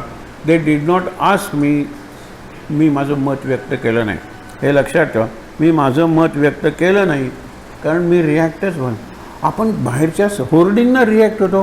काय काय ह्या व्यक्ती आहेत, अशा जाहिराती करायच्या स्त्रियांच्या. इथे त्या मुलाची काय गरज होती. मी तुम्हाला सांगतो, मी 100त 150 रिॲक्शन देणारा माणूस होतो. नंतर लक्षात येतं या रिॲक्शन्सनी तो पोस्टर कुठे बदलला जाणार आहे. या रिॲक्शनमुळे प्रत्येक जाहिरातीत असलेलं मूल कुठे नाही आहे. मग मी काय करतो, मी शांत राहतो ना. म्हणून मी शिक्षक म्हणून माझ्या विद्यार्थ्यांना चांगला शिकवू शकेन. नाहीतर नेहमीच इरिटेट होऊन त्याच्या वर्गात जायला लागलो. आणि इरिटेट मी रिॲक्शनमुळे होतो. ॲक्शनमुळे मी जास्तीत जास्त थकेन. रिॲक्शनमुळे मी अनॉय इरिटेट होतो रिॲक्शनमुळे. कारण रिॲक्शन बऱ्याचशा मानसिक पातळीवर असतात. ॲक्शनला बऱ्याच वेळेला शरीर लागतं. आता उन्हात मी तुम्हाला दिला पाहिजे, नको मला, ओके, आता ह्याला माझी रिॲक्शन असणार आहे. एवढं मी त्याला देत होतो, नको मला म्हणाला, पुढच्या वेळेला मी देणारच नाही. तेवढी रिॲक्शन झाली. तो नको मला म्हणाला, गेला पुढे. मी फक्त नको ना, ओके, तुम्ही घ्या. बघा, बाबांनी सांगितलेलं आहे ना की एका गुरुपौर्णिमेला मला महाराज जळलेले दिसले. अंगावर त्यांच्या जाळल्याचे डाग उठलेले होते. महाराज हे काय झालं. महाराजांनी त्यांना आतूनच, नाही सगळा आतलाच संवाद असतो की कोण तुमचा द्वेष करतोय का बघा. ही द्वेषाची आग आहे जी मला जळते. त्यांनी विचार केला की ही दोघंजणं जे आहेत ते मत्सर करतात माझा, की मी लोकप्रिय शिक्षक आहे. मी गोंदवलेला जातो त्यावेळेला हजारो लोक माझं ऐकायला जमतात. मला अनेक भक्त आहेत. त्याच्यामुळे त्यांना वाईट वाटत असेल.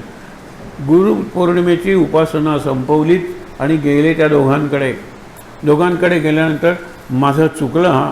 आता काय चुकलं त्यांना कळत नव्हतं. पण ज्या अर्थी त्यांना वाटलं की हा माझा द्वेष करत असला पाहिजे, पाय त्यांचे धरायला लागल्यानंतर त्यांनी त्याला वरच्यावर उचललं.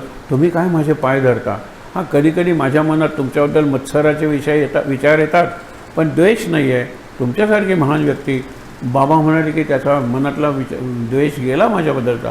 दुसऱ्याकडे गेल्यानंतर त्यांनी पाय मागे घेतले. ही काही नवीन नाटकं, मला नमस्कार करायला येतात वगैरे. म्हणाले की पहिल्यालाही माझी रिॲक्शन नव्हती, दुसऱ्यालाही माझी रिॲक्शन नव्हती, नाहीतर मी अस्वस्थ होऊनच घरी परत आलो असतो. मी केलं, महाराजांना येऊन सांगितलं. मला दोघंजणं वाटत होते, दोघांचं असं केलं, एकाने असं केलं, एकाने तसं केलं. मी तुम्हाला सांगितलं, मी विसरलो. बस, हे जमलं पाहिजे. त्याच्यासाठी महाराजांशी संवाद साधला पाहिजे. सतत महाराजांशी बोलत असलं पाहिजे. आणि महाराजांशी सतत बोलणं हे स्वतःशी बोलणं आहे, लक्षात ठेवा. हे बाहेरच्या महाराजांशी जरी तुम्ही बोलत असलात तरी तुम्ही आतच बोलत असता. हे आतलं बोलणं सुधारतं स्वतःला, बाहेरचं बोलणं सुधारत नाही. आणि म्हणून सांगितलेलं आहे की ऐसा चित्ता लागे नको अभिमान, येऊ देऊ जाण सर्व ठातू. तुवा देहासक्त न व्हावे अर्जुना, सांडाव्या वासना सकळे. देहावर आसक्ती नको. सगळ्या वासना आहेत ना त्या सांडायला शिकलं पाहिजे. आपल्यापैकी बरेच जण आहेत ना, आपल्या वासना पूर्ण गेलेल्या नाहीत, त्या जाणारही नाहीत.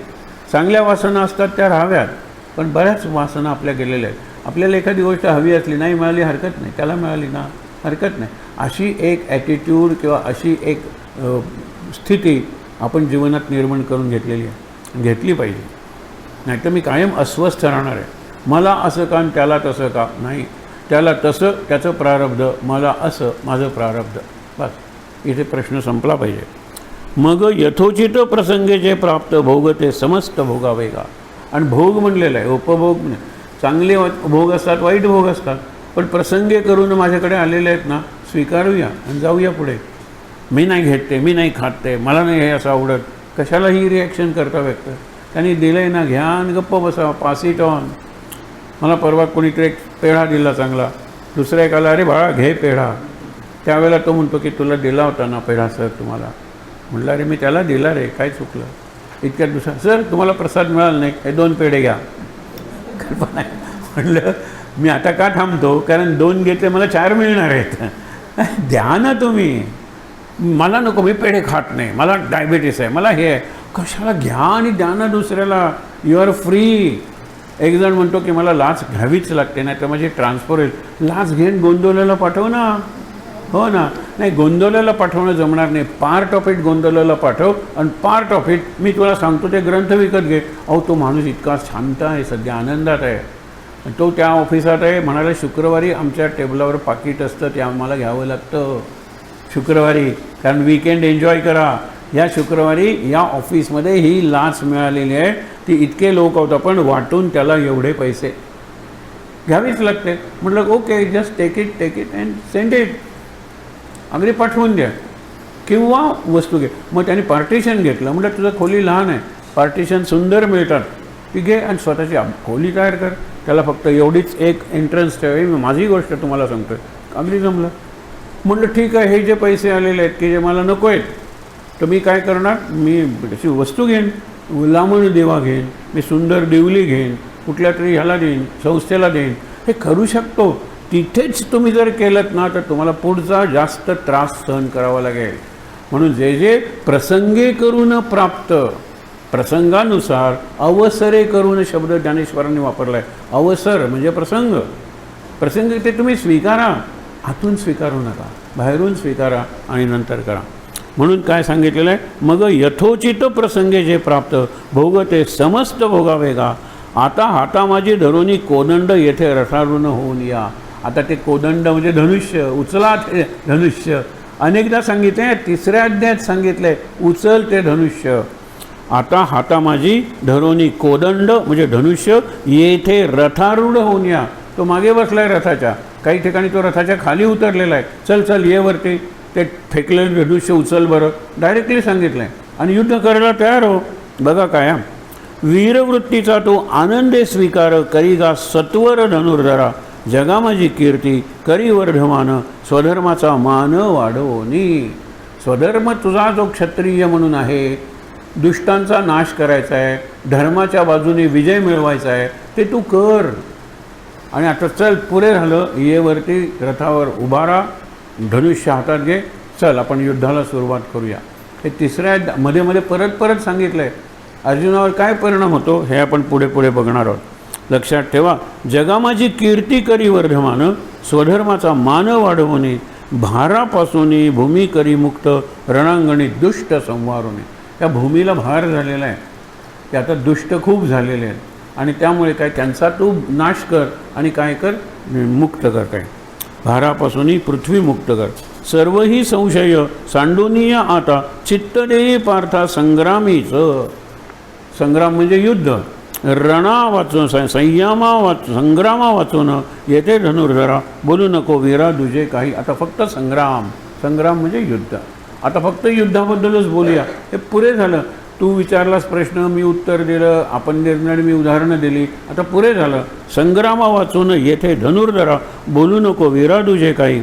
जे जे कोणी माझे यथार्थ हे मत मानिती अत्यंत पूज्य भावे. ठेवून या श्रद्धा मग पूर्णपणे काया वाचा मने अनुष्ठिती. माझी जी मंडळी आहेत ना, ते मी सांगतो ते काया वाचा मनाने अनुष्ठिती म्हणजे त्याप्रमाणे ते वागतात.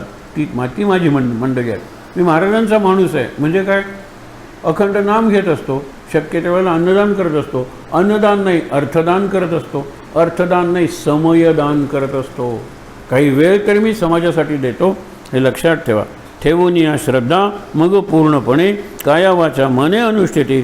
सकळ ही कर्मी ते ते वावरोत परी कर्मातीत ओळख. कर्माच्या पलीकडे.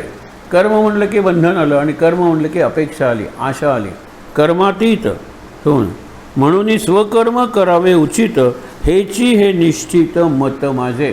तो माझं निश्चित मत म्हणतो. कर्मयोगच महत्त्वाचा आहे, ज्ञानयोगही महत्त्वाचा आहे, पण कर्म कसं करायचं फळाची अपेक्षा न करता, हे लक्षात घ्या. म्हणून स्वकर्म करावे उचित. हेची हे निश्चित मत माझे. घेता हाती दिले रत्न प्रेता हाती दिले रत्न वाया गेले. व्यर्थ उजाडले जन्मांधते. कावयासी जैसा चंद्रोदय देख मूढासी विवेक रुचेना. हा आता उदाहरणं ही कशाची दिलेली आहेत बघा. ऐसे जे विन्मुख झाले परमार्था बोलू नये पार्था तया संगे. परमार्थाला विन्मुख सन्मुख म्हणजे फेस टू फेस आणि विन्मुख म्हणजे पाठ करणं. परमार्थाकडे ज्याने पाठ केलेले आहे ते कशी उदाहरणं दिलेली आहेत बघा. की प्रेताच्या हातात रत्न दिलं ते वाया गेलं. व्यर्थ उजाडले जन्मांधाते. जो जन्मांध आहे त्याला सूर्योदय वगैरे काय व्यर्थ. पुढे आणखीन सांगितले म्हणून हे माझे मत. पुढे कावयाशी जैसा चंद्रोदय देख. कावळ्याला चंद्रोदय आणि आपण म्हणतो ना की घुबडाला सूर्योदय. तुम्ही सूर्योदयाच्या वेळेचं वर्णन करत घुबड म्हणेल मूर्ख आहेस तो, असं काही नाहीच आहे या जगात. कावळ्याला सांगितलं काय चंद्रोदय आणि काय ते सुंदर वर्णन. कावळा सूर्यास्ताच्या वेळेला आंधळ होतो आणि घुबड हे सूर्योदयाच्या वेळेला आंधळ होतं. त्याला दिवाभीत असा संस्कृतमध्ये शब्द आहे. त्याला प्रकाशाची भीतीच वाटते, दिसतच नाही. म्हणून घुबडाला सूर्योदयाचं वर्णन आणि कावळ्याला चंद्रोदयाचं वर्णन करणं अशक्य आहे किंवा अवघड आहे. कशाला करता, वेळ कशाला घालवता. कावयासी जैसा चंद्रोदय देख मूढासी विवेक रुचेना. ऐसे जे विन्मुख झाले परमार्था बोलू नये पार्था तया संगे.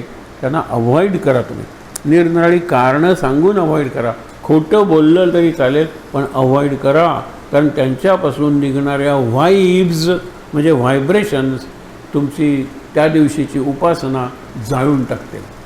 म्हणून सत्संगत मी सत्संगातच राहीन. आता सत्संगात कायम कसं राहणार आहे. महाराजांचं प्रवचन आहे, महाराजांचे विचार आहेत, चांगले चांगले महाराजांचे प्रवचनं ऐकणं, ह्याच मी विश्वात राहीन. हा माझा सत्संग आहे. मग तुम्हाला अनुभव यायला लागेल. म्हणून ही माझे मत अभ्यरून मत्सरे करून निंदिते. पतंगे दीपासी दिले आलिंगन अचूक मरण तरी त्यासी. दीप आणि पतंगा म्हणजे तो किडा, त्यांनी जर आवडतो तो दिवाची वात, ज्योत प्रेम आहे त्या ज्योतीवर म्हणून आलिंगन दिलं तर तो मरणार आहे आणि ज्योतही विझवणार आहे. कसलं मिलन हे सांगा बरं. म्हणून सांगितलं. दुसरं उदाहरण दिलं आहे. म्हणून जे माझे मत अभ्यरून मत्सरे करोन निंदिती ते. पतंगे दीपासी दिले आलिंगन अचूक मरण तरी त्यासी. विषयाच्या भोगे तैसेची पतन स्वरूपापासून जीवा लागे. आपलं पतन होतं स्वरूपापासून. हे वरून नाही आहे पतन, हे आतून पतन आहे स्वरूपापासून. कारण मी भोगातच गुंतलेलो आहोत. तिथे उदाहरण दिलं ना महाराजांनी. माशी काही अशी असते किंवा मुंगी, तांबडी मुंगी म्हणतो ना हुमल्यांसारखी, ती गुळाला लागली तुम्ही काढली ना तर तुकडा होतो. तोंड तिचं गुळाला चिकटलेलंच राहतं. इतका तिला त्या गुळाचा मोह आहे. विषयाच्या भोगे तैसेची पतन स्वरूपापासून जीवा लागे. म्हणून या ज्ञात्याने करू नये पाही लाड कौतुकेही इंद्रियांचे. इंद्रियांना भोग द्या पण लाड करू नका. इंद्रियांचे लाड म्हणजे आपण निरनिराळ्या प्रकारचे पदार्थ करून खातो, खूप खातो, मित्रांबरोबर खातो, लोकांना बोलवून खातो. हल्ली इतकी गेट टुगेदर्स असतात. गेट टुगेदर या शब्दाचाच मला तिरस्कार आहे खरं. गेट टुगेदर माझा एकच प्रश्न होतो की ज्यावेळेला तुमचा सगळे फोटो काढले त्यावेळेला तरी गेट टुगेदर होतं का. हा मोबाईल घेऊन तिकडे, तो मोबाईल घेऊन तिकडे, तो मोबाईल, कसलं गेट टुगेदर आहे. रेन टुरिझम एन्जॉय करायला. माझा मित्र पुण्याहून येतो, कळंगूटला राहतो. अरे म्हटलं जवळ आहे परवरी, ये की. तो म्हणतो आलो असतो पण केवढा पाऊस आहे, मी हॉटेलच्या खोलीवरच बसून आहे. हा रेन टुरिझम. Rain tourism. पावसात भिजायला नको, पावसात जायला नको, पाऊस एन्जॉय करायला नको. आपलं असं झालेलं आहे. आपल्या कल्पना एक आहे पण आपलं वर्तन बरोबर उलटं आहे. म्हणून सांगितलेलं आहे की पतंगे विषयाच्या भोगे तैसेची पतन स्वरूपापासून जीवा लागे. म्हणून ज्ञात्याने करू नये पाही लाड कौतुकेही इंद्रियांचे. सर्पासेवे काय खेळता येईल सिद्धीस जाईल व्याघ्रसंग. व्याघाच्या बरोबर राहिला. ती एक होतं ना बालगीत असतं ना, बडबड गीत. एक one brave lady sat on a tiger and went for a ride. After a while, tiger returned with the lady inside. बरोबर आहे ना. अरे बसली गेली, काही वेळाने टायगर आला, लेडी आत होती. तेच ना व्याघ्रसंग. तुम्हाला मनशांती देणार आहे का. शेजारच्या गोली तो वाघ आहे म्हणल्यानंतर सुद्धा आपण रात्रभर जागू शकतो. असा प्रकार आहे ते. म्हणून सेविले सर्पासेवे काय खेळता येईल. सापासेवे काही खेळता येईल का. सिद्धीस जाईल व्याघ्रसंग. व्याघ्राच्या संघाने काय सिद्ध होणार आहे. सेविले कौतुके जरी हलाहल. विष जर तुम्ही कौतुकाने घेतलं तरी काय होणार आहे. तरी ते जिरेल कैसे सांग. ते पचणार नाही आहे विष, मारणारच आहे तुम्हाला. सहजे खेळता जरी लागे आग भडकता मग सावरेना.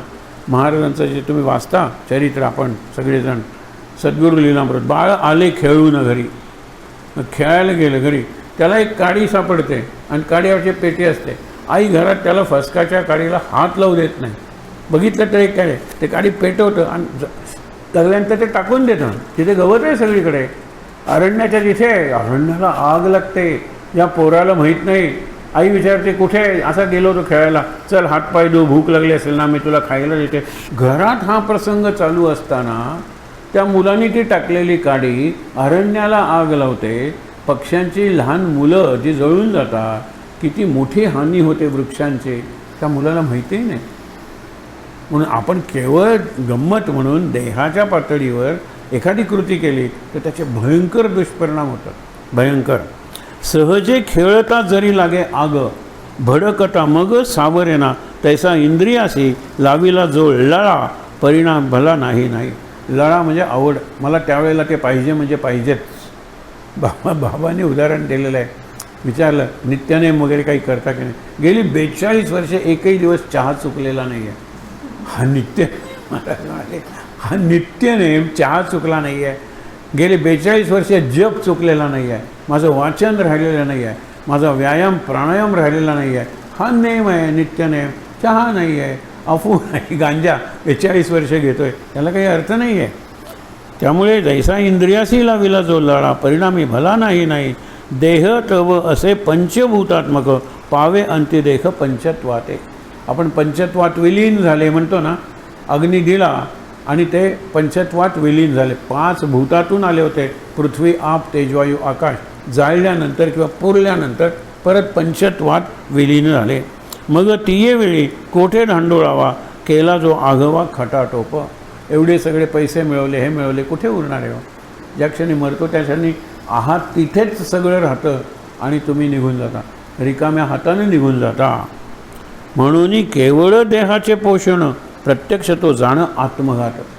आणि आपल्यापैकी बरेच जण, आपल्यापैकी म्हणजे मी इथे असलेल्यापैकी म्हणतो असं नाही आहे, मध्यमवर्गीय आहे ना, फक्त देहाचं पोषण करतात. त्यांच्यासमोर हा वीकेंड तो वीकेंड, हे खायला पाहिजे ते खायला पाहिजे. मी तुम्हाला सांगितलं ना, पूर्वी हॉटेल काढलं तर 2 वर्ष गिराईकासारखी वाट पाहायचं असे. आता हॉटेल काढलं, त्यांना गुगलवर अरे नवीन आलेलं आहे हॉटेल, 2 तासात प्रचंड गर्दी बनते तिथे. कारण अनुभव घ्यायचे, खात राहायचं, निरनिराळ्या प्रकारचे देश पाहायचे. परवा एकीकडे गेलो होतो, म्हटलं अरे हे कपाट आहे का टी व्ही आहे? नाही म्हटलं हा फ्रीज आहे. म्हटलं कारण त्या निरनिराळ्या देशात गेल्यानंतर त्यांनी स्टिकर्स आणले होते आणि ते सगळे स्टिकर्स त्यांनी फ्रीजच्या ह्याच्यावर लावले होते. म्हटलं हे कपाट आहे का काय, टी व्ही आहे काय? म्हटलं हा फ्रीज आहे. म्हटलं फ्रीजचा इंचही दिसू नये इतक्या नाही. म्हटलं इतक्या देशात मी जाऊन आलेलो आहे. म्हटलं जाऊन आलेलं आहे कौतुक, पण तुझ्यात काही बदल झाला आहे असं मला बिलकुल वाटत नाही. तू माझा विद्यार्थी आहे म्हणून तुला सांगतो. नाही सर तेच. म्हटलं आता आणखीन एका देशाच्या टिंबकटू आणि काय सांगितलं तिथे जाऊन बघ, तिथे कदाचित तुला मंत्र मिळेल चांगला.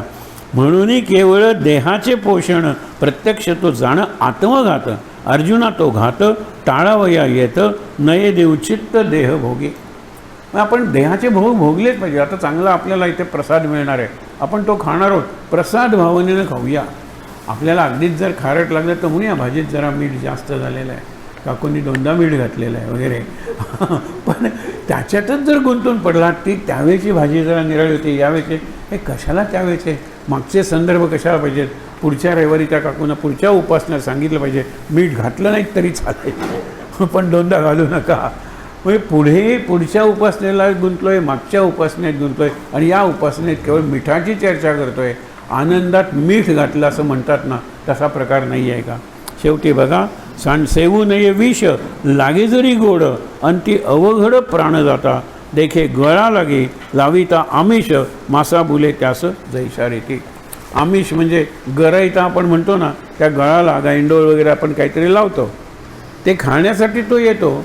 आणि जो छोटंसं खातो आणि निघून जातो तो गळाला अडकत नाही. जो हावरटपणानं खात राहतो आणि थोडंसं एवढं गळाला राहिलं म्हटल्यानंतर तो खायला लागतो, गळ अडकतो आणि तो स्वतःला पकडून देतो. आपण ही उदाहरणं अनेकदा बघितलेली आहेत. 4 ओळी राहिल्यात त्या वाचूया आणि थांबूया. तैसी इंद्रियांची विषय लालसा, सुखाची दुराशा दावी दिवा, न कळे माशाते, झाकला तो गळ, करी तो केवळ प्राणघात, तैसी अभिलाषा प्राणा लागी भूल, घालोनी पाडील क्रोधाग्नीत. तुम्हाला जर अपेक्षा असेल की आपल्याला सुख मिळेल यातून, तर मिळणार नाही. मृगालागी जैसा घेरितो पारती, वधावया संधी साधोनिया, भोग सुखाचीही तैसीच ती स्थिती, म्हणून संगती नको त्यांची. भोगाची नाही, भोग सुखाची संगती नको. या वेळेपासून मला हे सुख मिळेल, त्याच्यापासून ते सुख मिळेल, गंमत असते.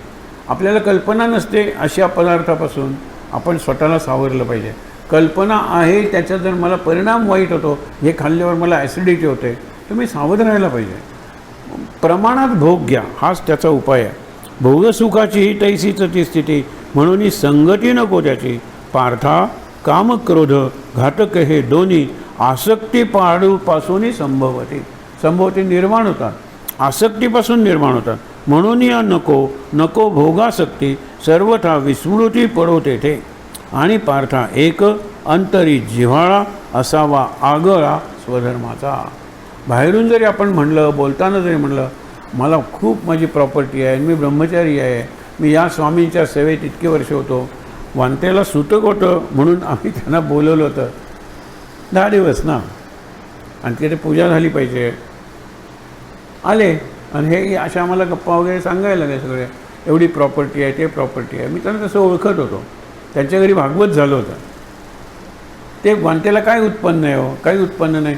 6 दिवस तुम्ही बघाल ना, तर किती 4-5 जणसुद्धा येत नाहीत रोज. हा प्रकार आहे. यांनी काय सांगितलं की तुम्हाला पुजाऱ्याची गरज आहे असं माझ्या कानावर पडलं. चिठ्ठी हा, मी इथे पूजा करायला तयार आहे, मला कशाची अपेक्षा नाही, मला काहीही कमी नाही, मला भरपूर आहे, मी एकटा जीव सदाशिव आहे. तरी मला महिन्याला 30,000, हां, आणि ती आम्हाला कळणार नाहीत त्यांचा संख्या, म्हणून अक्षरी 30,000 सहस्र म्हणले ते, कारण ते संस्कृतचे पंडित होते. 30,000 जर महिन्याला मिळाले तर मी इथे करायला तयार आहे. आता हे कोणी बघणार नाही म्हणून पूर्वी लँडलाईन होते, तिथे एक ठेवली, माझ्या दारातून खाली सरकवली. तिथे अन्नूजींचं स्वयंपाकघर होतं, तिथे 10 ठिकाणी या चिठ्ठ्या ठेवल्या. मला कशाचीही अपेक्षा नाही. महिन्याला 30,000 म्हणजे रोज 1,000 जर मिळाले तर मी इथे करायला तयार आहे. हे फक्त वाणी झाली, भाषा झाली. मला आता काही नको. आता कशा, ही फक्त भाषा आहे का भाव आहे? आता तसा भाव असेल तर त्याप्रमाणे कृती घडेल. मी उदाहरण फक्त तुम्हाला दिलं. आणि त्या 30,000वाल्यांना त्याने आता 10 दिवस केले, 10,000 रुपये दिले आम्ही. आशा राहायला नको यांची, कारण म्हातारे होते, वाटेवरच जर काही झालं तर नको म्हणून 10,000 रुपये दिले. ती कारण त्याने आपला रेटच सांगितला ना, आणि म्हणलं येऊ नका कधी नाही. त्यांना नेहमीच सांगायचं की गरज पडेल त्यावेळेला बोलवू, कधीच बोलवायचं नाही. म्हणून भाषा मी उदाहरण दिलं की भाषा अत्यंत सर्वस्वाच्या त्यागाची आहे. मला कशाचीही गरज नाही आहे. देवाच्या दयेनं मला खूप, आणि खूप म्हणजे खूपच आहे. अजून ते आहेत. आता परवा गेलो त्यावेळेला अगदी मरणासन्न झालेले आहे. या प्रसंगाची माझ्या मनात स्मृती असली तरी त्यांना मी आठवण करून दिली नाही. पण शेवटी विषय निघालाच की एवढ्या संपत्तीचं काय करायचं. मी गमतीनं म्हणलं वांतेला देऊन टाका की. आणि काय नाही नाही म्हणाले, नाही नाही, हां हां, आपल्या नातेवाईकांचा जवळच्या नसल्या तरी दूरच्या त्याच्यावर अधिकार असतोच ना. म्हणलं हो, कारण भूतं बनून तीच येतात. वांते काय आलं, काय दिलं काय. गंमत म्हणतो भाषा आणि भाव सावध राहूया. भाषा बाहेर खूप उदारपणाचे बोलतो, आत भाव अत्यंत कंजूसपणाचा असतो. भाषा जगाच्या कल्याणाचे बोलतो आणि आत अत्यंत स्वार्थी असतो. इथे सावध राहा. मला निस्वार्थी होता येणार नाही, तर निस्वार्थी असल्याची भाषा तरी बोलू नका, हे कृष्ण इथे सांगतोय.